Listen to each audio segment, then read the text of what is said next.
Pernahkah kita menyadari bahwa doa bisa berubah menjadi kebiasaan yang sunyi makna? Bibir kita mengucapkan kata-kata yang sudah sangat akrab di telinga, tetapi hati terasa jauh. Kita tahu kapan harus berkata amin, tahu urutan kalimatnya, bahkan hafal intonasinya. Namun setelah selesai, tidak ada yang berubah di dalam. Tidak ada getaran, tidak ada perjumpaan, hanya rutinitas yang terselesaikan. Bayangkan jika seseorang yang kita kasihi setiap hari berbicara kepada kita tanpa pernah benar-benar hadir.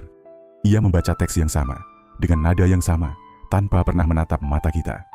Bukankah relasi itu perlahan menjadi hambar? Doa pun demikian. Doa bukan sekadar kata-kata yang naik ke langit. Doa adalah hati yang terbuka di hadapan Allah yang hidup. Yesus pernah berkata, Allah itu roh dan barang siapa menyembah dia, harus menyembahnya dalam roh dan kebenaran. Yohanes 4:24. Menyembah dalam roh berarti hadir sepenuhnya.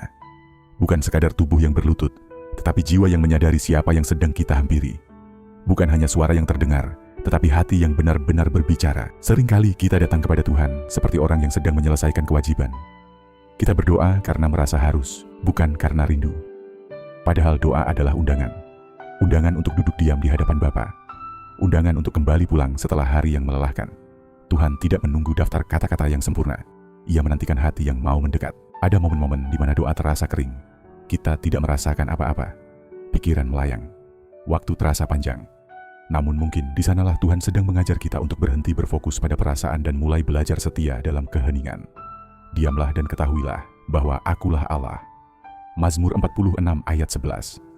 Dalam diam itu, kita belajar menyadari bahwa kehadirannya tidak selalu gaduh. Kadang ia hadir seperti angin sepoi yang lembut. Doa yang hidup adalah doa yang jujur. Kita tidak perlu menyembunyikan kelelahan, kebingungan, atau kekecewaan kita. Kita tidak perlu tampil kuat di hadapannya. Justru dalam kerentanan, itulah relasi bertumbuh. Tuhan lebih menghargai satu kalimat yang keluar dari hati yang hancur daripada 1000 kalimat yang diucapkan tanpa rasa. Ia tidak mencari kesempurnaan retorika. Ia mencari ketulusan. Perjumpaan dengan Tuhan seharusnya meninggalkan jejak. Bukan hanya pada saat kita berlutut, tetapi setelah kita bangkit. Jika doa adalah dialog yang nyata, maka damainya akan menyertai langkah kita. Hati menjadi lebih lembut. Reaksi kita lebih sabar. Cara kita memandang orang lain berubah. Itulah tanda bahwa doa bukan sekadar rutinitas, melainkan relasi yang hidup. Mungkin hari ini kita tidak perlu menambah panjang doa kita. Mungkin yang perlu kita ubah adalah cara kita hadir. Datanglah dengan kesadaran bahwa kita sedang berbicara kepada pribadi yang mengasihi kita lebih dari siapapun. Duduklah sejenak lebih lama. Tarik napas perlahan. Ucapkan apa yang sungguh ada di hati. Dan biarkan doa kembali menjadi tempat perjumpaan. Bukan kewajiban yang diselesaikan, tetapi rumah tempat jiwa kita beristirahat di dalam Tuhan. Selamat mengalami Tuhan dalam doa.